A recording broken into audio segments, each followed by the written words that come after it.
ખ્રિસ્તમાં મારા વહાલા ભાઈઓ અને બહેનો, આજે ફરી એકવાર તમ દરેકને હું આ 2026ના પ્રથમ ક્વાર્ટરના બીજા સાબાસાના પાઠમાં તમ દરેકને આવકારો છું.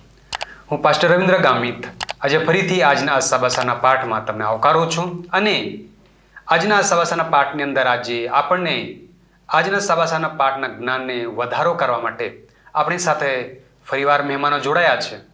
ત્યારે હું આ આગેવાનોને અને મહેમાનોને વિનંતી કરીશ કે તેઓ પોતાની આપણને ઓળખાણ કરાવશે અને આપણે આજ તેઓ પાસેથી શીખનારા છીએ. હું છું અલ્પેશ ગામિત, આપ સૌને હું પ્રેમી સલામ પાઠવું છું. અને આજે હું રવિવારનો પાઠ ચર્ચમાં સંગતિ અને પાઉલની પ્રાર્થના સોમવારના અભ્યાસમાં આપણને ભાગ લઈશું. હું છું તમારી સાથે યુસુફ ગામિત અને હું આજે મંગાવવાનો પાઠ આધ્યાત્મિક સમજદારી લાગુ કરવી અને બુધવારનો જે પાઠ છે સુવાર્તાના ફળો એના વિશે હું જણાવીશ. હું છું રમેશ વાઘમારે. મારો આજનો ગુરુવારનો જે વિષય છે તે પ્રાર્થનાની શક્તિ વિશેનો વિષય છે, તેનો આપણે આજે અધ્યયન કરવાનો છે. તો આવો હાલો, આજનો જે સવાસાનો પાઠ છે ને આપણે શરૂઆત કરીએ. ત્યારે આપણા મધ્યે પાસ્ટર યુસુફભાઈ છે, તે આપણને શરૂઆતની પ્રાર્થનામાં દોરશે. આવો આપણે પ્રાર્થનામાં જોડાઈશું. પ્રાર્થના કરી. હે અમારા જીવિત અનુગ્રહકારી પરમેશ્વર પિતા, અમે તમારા ચરણોની અંદર ફરી એકવાર અમારું માથું નમાવીએ છીએ અને ધન્યવાદ કરીએ છીએ આ સુંદર સમય માટે. મારા વાલા પરમેશ્વર પિતા પ્રભુજી, જે કંઈ તમારા પવિત્ર વચનોનું અમે અધ્યયન કરનાર છે ત્યારે વિશેષ પિતા પ્રભુજી તમારી પવિત્ર આત્માની અગુવાઈ તમે આપો. અને વિશેષ પરમેશ્વર પિતા પ્રભુજી, જેટલા કંઈ બાળકો પ્રભુ આ વિડીયોને જોઈ રહ્યા છે એ દરેકને પ્રભુ તમે સમજણ માટે પ્રભુજી તમે દરવણી આપો એ ખાસ પ્રાર્થના કરી છે. વિશેષ પિતા પ્રભુજી, તમે દયાન તમે કૃપા કરો. ટૂંકી પ્રાર્થના ઉદ્ધાર કરતા પ્રભુ ઈસુ મસીહના નામમાં માગું છું. આમેન. વહાલાઓ, આપણો આજનો જે સાબાસાનો પાઠ છે અને તેનો આપણે જે મથાળું જોઈએ છે તે આપણે કહે છે કે આભાર સ્તુતિ અને જે આપણે પ્રાર્થના કરીએ છીએ એના ઘણા કારણો હોય છે. ત્યારે આભાર સ્તુતિ અને પ્રાર્થનાના જે કારણો છે એના વિશે આજે આપણે બધા શીખનારા છીએ. અને આજના સાબાસાનો પાઠનું જે સ્મૃતિ સૂત્ર જે છે તે આપણે ફિલિપી તેનો પહેલા અધ્યાય અને 6 કલમ આજે આપણને એવું કહે છે.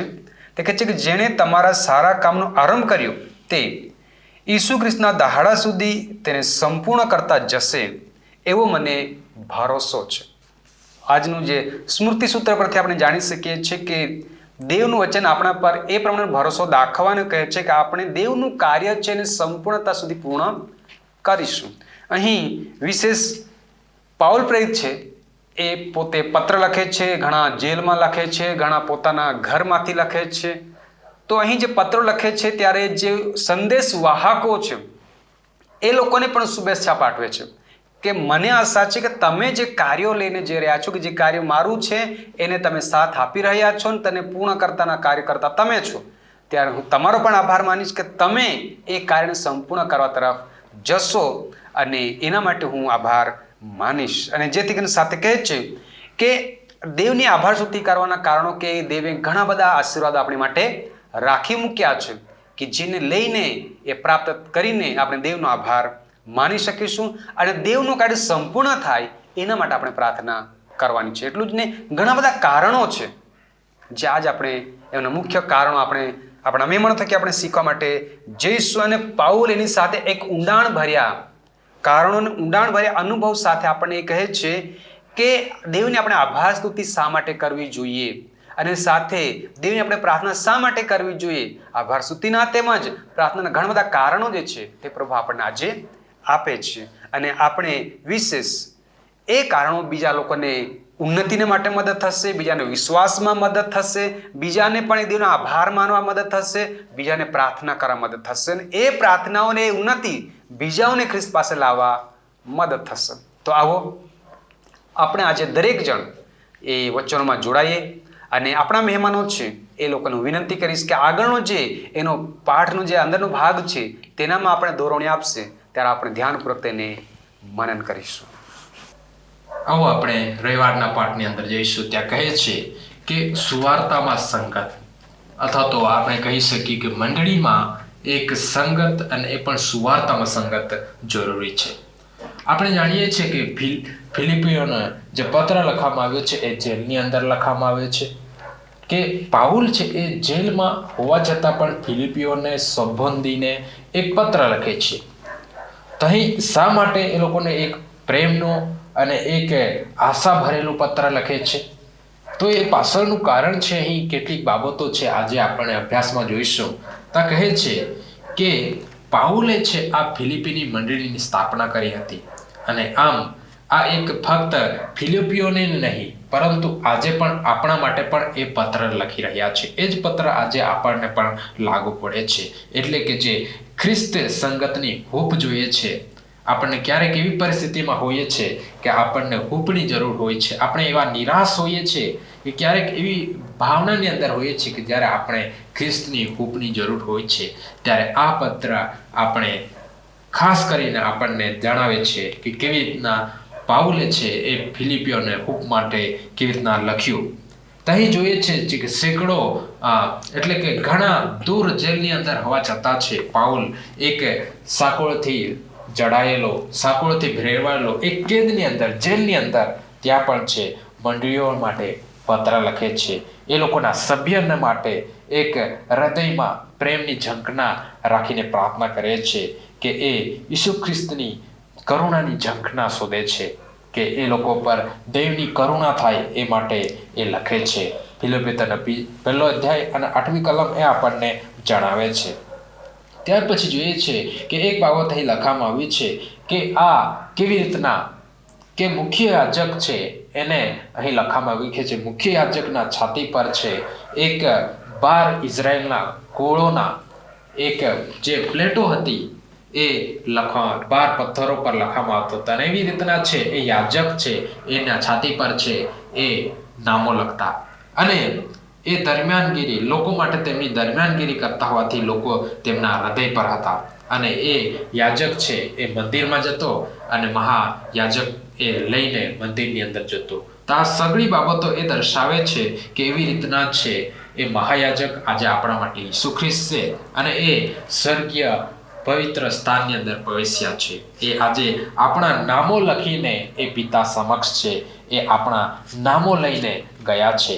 આ હૂંફ છે આ ફિલિપીઓને પાઉલ સંબંધીને લખે છે. અને આપણે બુધવારના પાઠની અંદર જોઈશું તો એક પાઉલની પ્રાર્થના વિશે પણ જણાવે છે. અને એ પાઉલની પ્રાર્થના કેવી છે? એક નાનકડી પ્રાર્થના છે. ફિલિપી તેનો 1 અધ્યાય 9 થી 11મી કલમ આપણે વાંચીશું. ત્યાં એ ટૂંકી, અને અહીં કહે છે કે ગ્રીકમાં તો ફક્ત છે 33 શબ્દો છે એ પ્રાર્થનાના, પરંતુ આ પ્રાર્થના છે કંઈક નાની નથી, પરંતુ આ શું છે? એક ગહન બાબતો એમાં સમાયેલી છે. આ ભલે એક ટૂંકી પ્રાર્થના છે, પરંતુ એના મર્મ છે એ ઊંડાણવાળા છે. અહીં છે પાઉલ પોતાના માટે આશીર્વાદો કે પોતાના માટે સુખાકારી માટે એ પ્રાર્થના કરતો નથી, પરંતુ એ મંડળી માટે પ્રાર્થના કરે છે.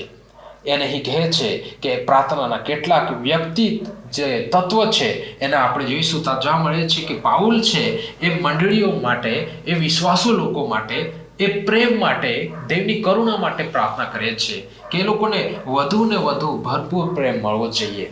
અને આ એક બાબત પાઉલ છે એની પ્રાર્થના માંગે છે. ફક્ત આટલું જ નહીં, પરંતુ એ શું? આની સાથે એ માર્ગદર્શન પણ માંગે છે. એક શું કહે છે? સમજદારી વાળું જ્ઞાન અને પૂર્ણ સમજદારી માંગે છે, કે જેથી એ લોકોના જે સમસ્યાઓ છે એને પણ જોઈ શકે, અને એમાંથી કેવી રીતના બહાર નીકળવાનું છે એ પણ જોઈ શકે છે. એ માટે સમજદારી પણ માંગે છે, અને કેવી રીતના આ બાબતની અંદર વિશ્વાસુ બની રહેવા માટે વિશ્વાસુ પણ માંગે છે, અને એક ગુનાહ રહિત, પાપ રહિત કેવી રીતના રહેવાનું છે, અને દેવની સાથે ન્યાયપણાની અંદર કેવી રીતના વિશ્વાસુ જીવન કેવી રીતના જીવવાનું છે, એ સગળી બાબતો આ પ્રાર્થનાની અંદર સમાયેલી છે. પાઉલ પ્રાર્થના કરે છે કે વિશ્વાસીઓનું જીવન એક સૂર્યપ્રકાશ જેવું સ્પષ્ટ અને ઉચ્ચારભર્યું હોવું જોઈએ એમ કહે છે. તો હાલો આજે પણ આપણે એ જ પ્રાર્થના આપણને લાગુ પડે છે, અને એ જ વિચાર કરીએ કે આપણે પણ આવું જીવન છે કે કેમ.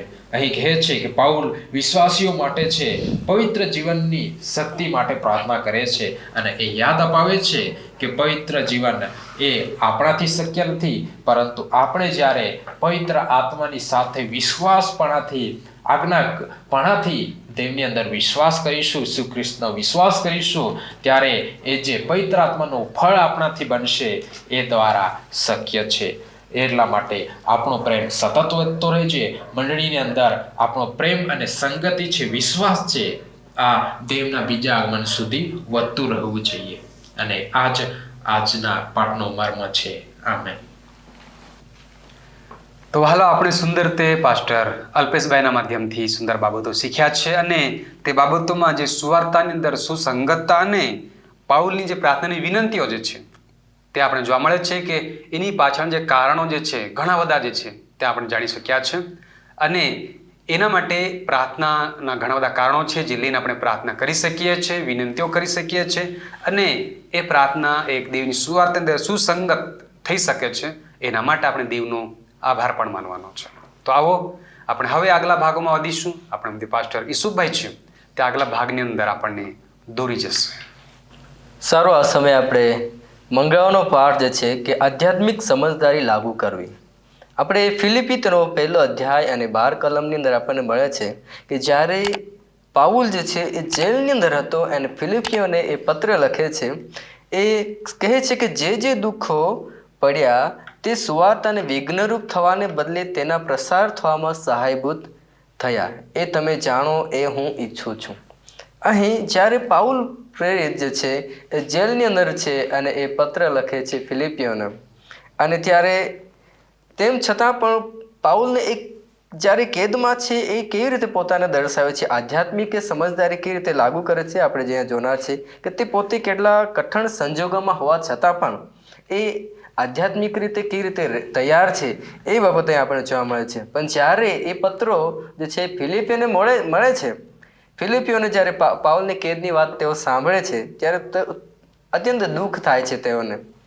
હવે તેઓને લાગે છે કે જે કામ થઈ રહ્યું હતું પરમેશ્વરનું સુવાર્તાનું કામ, તે હવે બંધ થશે, કે હવે તે મુસાફરી કરી શકવાનો નથી, કે ઉપદેશ કરી શકશે નહીં, કે સભાસ્થાનની મુલાકાત લઈ શકશે નહીં.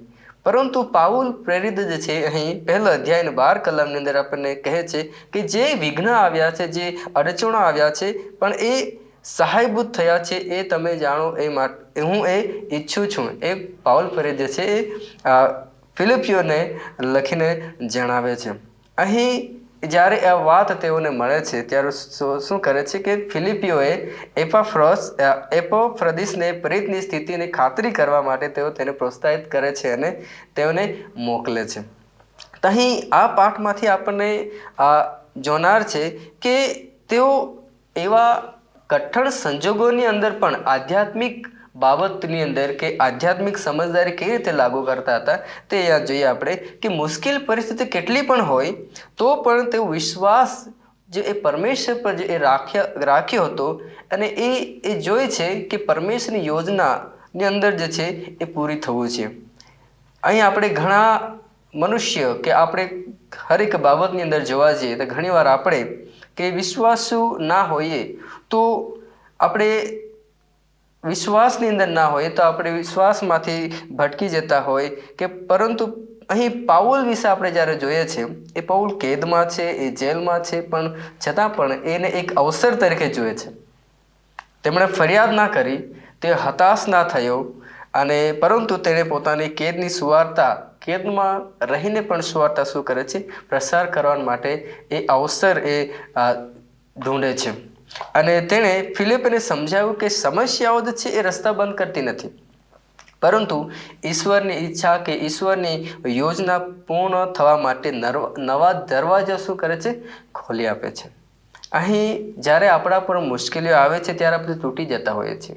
એ આપણી આત્મિક સમજદારી હોઈ શકે છે, પરંતુ પાઉલ પ્રેરિતની આત્મિક સમજદારી શું છે કે જ્યારે તેના પર કઠણ સમય આવ્યો, એવી બાબતો એના જીવનની અંદર આવે છે, છતાં પણ શું કરે છે, પરમેશ્વરની સુવાર્તા કન્ટિન્યુઅસ કરે છે. પરંતુ અહીં કે આપણને જોવા મળે છે કે વિશ્વાસુ જે પાઉલ પ્રેરિત હતો એ આપણને શું શીખવે છે કે વિશ્વાસુ લોકો મુશ્કેલ સમયની અંદર પણ વધુ મજબૂત બને છે. અહીં પાઉલ પ્રેરિત પણ શું થાય છે, એ વિશ્વાસની અંદર વધુ મજબૂત બને છે, એ નવા તકો ઢૂંઢે છે કે પરમેશ્વરની સુવાર્તાને ઓર આગળ લઈ જઈ શકે. અહીં પૌલનો વિશ્વાસ, તેની હિંમત અને તેના અથાગ સેવાએ બીજાઓને અને આપણે દરેકને પ્રોત્સાહન પૂરું પાડે છે. અહીં પાઉલ પ્રેરિત જે રીતે આવી કઠણ પરિસ્થિતિમાં રહી શક્યા હોય તો શું આપણે ના રહી શકીએ? શું આપણે આ પરમેશ્વરની જે સુવાર્તા છે આવા કઠણ સંજોગોની અંદર શું આપણે પ્રચાર ના કરી શકીએ? આજે આપણા દરેકને માટે, મસીહ લોકોને માટે એક સંદેશ છે કે આપણે પરિસ્થિતિઓ ગમે તેવી હોય એ આપણી અંત છે એ ના માનીએ, પરંતુ અવસરો જે રીતે પાઉલ પ્રેરિતે અવસરોને ઢૂંઢી કાઢ્યા છે, અવસરોને ઢૂંઢે છે એ રીતે આપણે પણ ઢૂંઢી કાઢીએ. અને મુશ્કેલ સમયમાં આપણે ફરિયાદને બદલે શું કરીએ? પ્રાર્થના કરીએ. જ્યારે તો જેલની અંદર હતા પાઉલ, સિલાસ, તેઓ શું કરે છે? પ્રાર્થના કરે છે. એ જ પ્રમાણે આપણે જ્યારે જીવનની અંદર મુશ્કેલી સમય આવે છે આપણે પ્રાર્થના કરવી છે. આપણે ભયને બદલે વિશ્વાસ રાખવો જોઈએ, કેમ કે પોતાની સમસ્યા નહીં પરંતુ આપણે પરમેશ્વરની યોજના પર આપણે નજર રાખવી જોઈએ. જો કે આપણું હૃદય જે છે ઢીલું પડી જતું હોય છે, પરંતુ આપણે દેવ પર વિશ્વાસ રાખીએ, કેમ કે દેવ ઈશ્વર જે છે આપણને શક્તિ આપે છે. જે પ્રમાણે પાઉલે આપણને જણાવ્યું છે કે મારા કઠિન સમયોને પણ શું કરું છું કે સુવાર્તા ફેલાવવામાં મદદ કરી છે મને પવિત્ર આત્માએ અને પરમેશ્વરે. એટલે તો કેદમાં નથી હાર્યા, પરંતુ ત્યાંથી પણ ઈશ્વરની તેઓ મહિમા દેખાડે છે. અહીં બુધવારના પાઠની અંદર આપણે જોઈએ છે કે પાઉલ હવે પહેલાં તો ફિલિપીઓને તે જણાવે છે, ત્યાર પછી કોલોસીઓને એક વિશ્વાસીઓને પ્રોત્સાહન આપે છે કે સુવાર્તાની શક્તિ જે છે એક માનવીની બુદ્ધિ દ્વારા નહીં પરંતુ ઈશ્વરની શક્તિથી એ કામ કરે છે. આપણા આધ્યાત્મિક જીવનનો જન્મ જે છે એ આપણે પ્રભુ પરમેશ્વરની સહાયતાથી થતી હોય છે. આપણી શક્તિથી કે આપણા સમજ શક્તિથી નહીં, પરંતુ પ્રભુ પરમેશ્વરની સહાય અને એમની મદદથી આપણને મળતું હોય છે.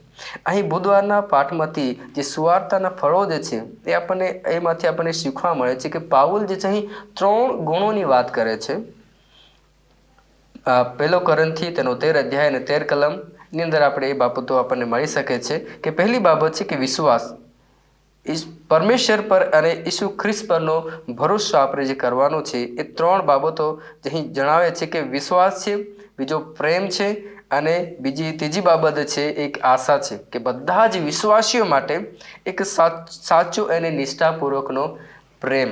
અને જ્યારે આપણે જે આશા જે પાઉલ પ્રેરિતે રાખી હતી કે સ્વર્ગમાં રાખેલી શાશ્વત આશા, જે અનંત જીવન જે આપણા માટે મૂક્યું છે, જે આપણું ભવિષ્ય જે છે એ સુરક્ષિત કરે છે.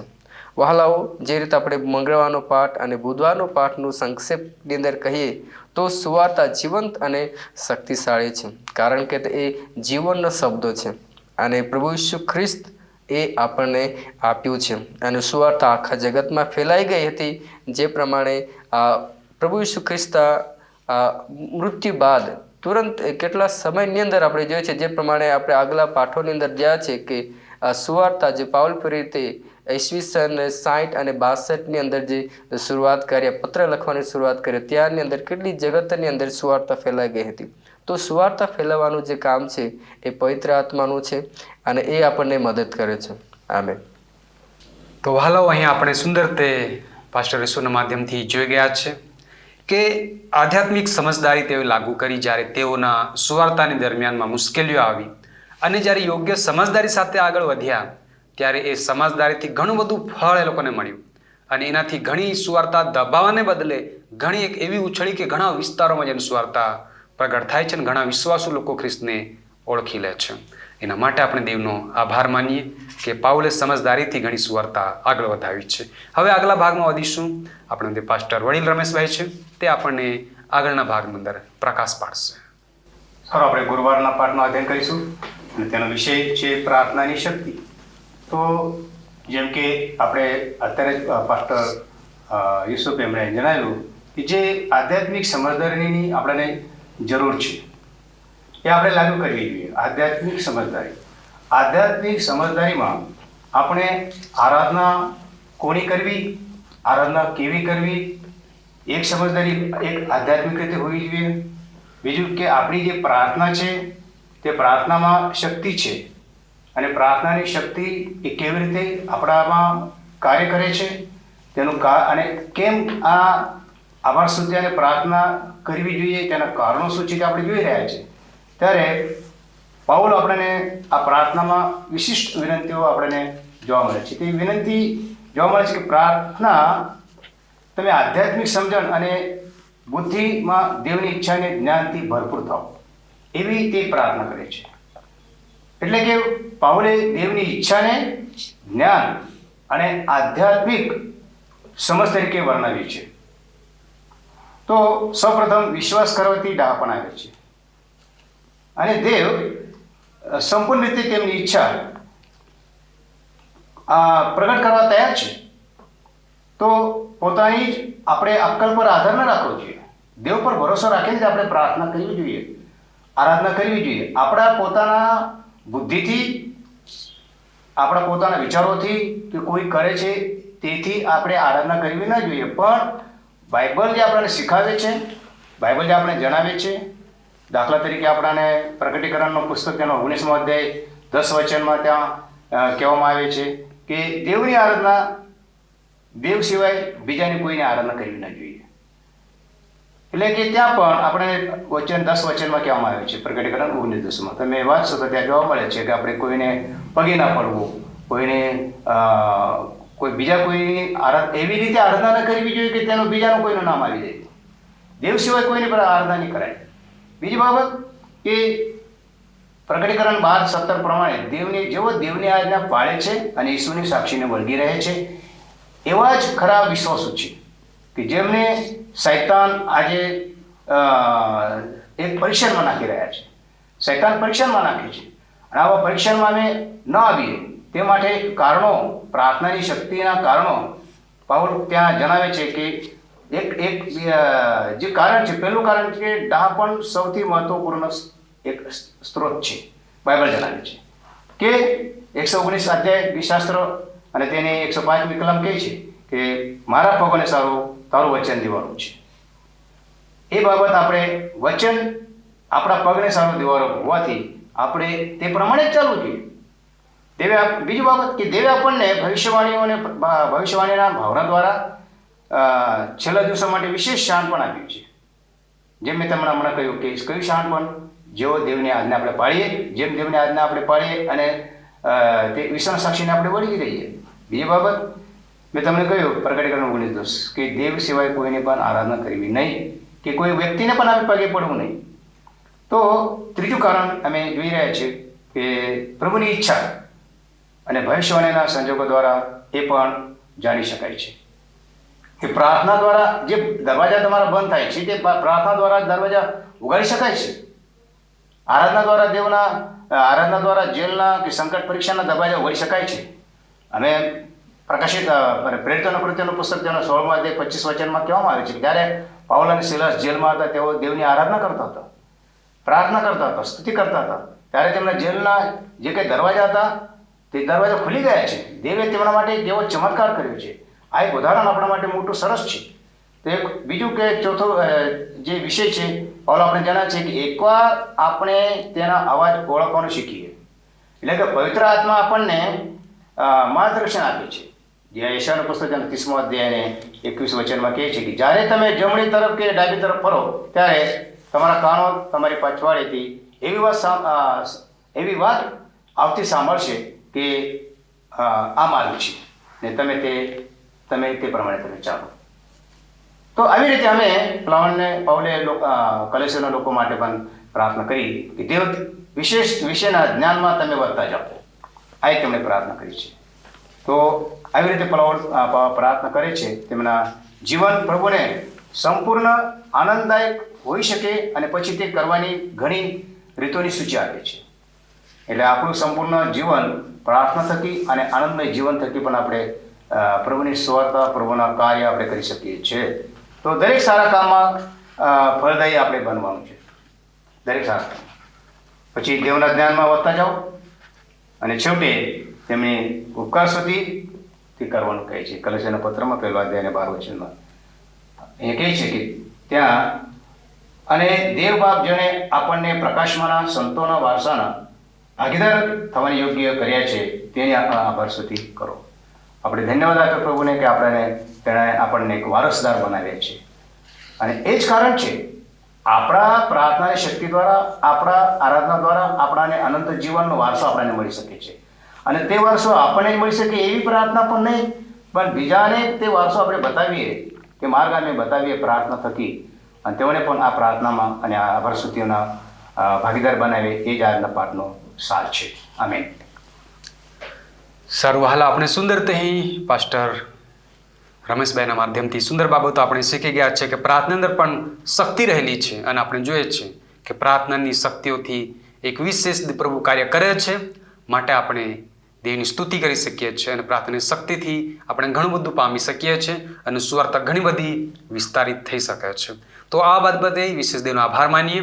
હું વિશેષ દેવના સેવકોનો આભાર માનીશ કે તોએ આપણને સુંદર તે આજના આ સબાસાના પાઠને એક સરળ ભાષામાં આપણને શિક્ષણ આપીને સમજાવ્યા છે.